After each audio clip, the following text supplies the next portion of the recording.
মানৱ দেহা দুদিনীয়া কোনো চিৰদিন ৰব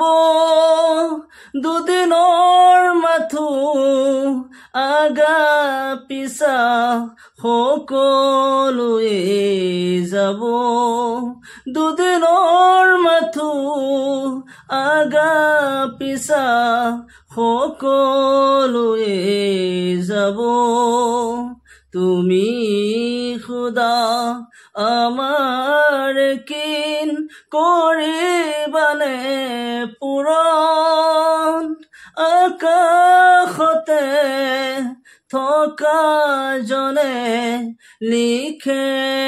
কপালৰ লিখন আকাশতে থকা জনে লিখে কপালৰ লিখন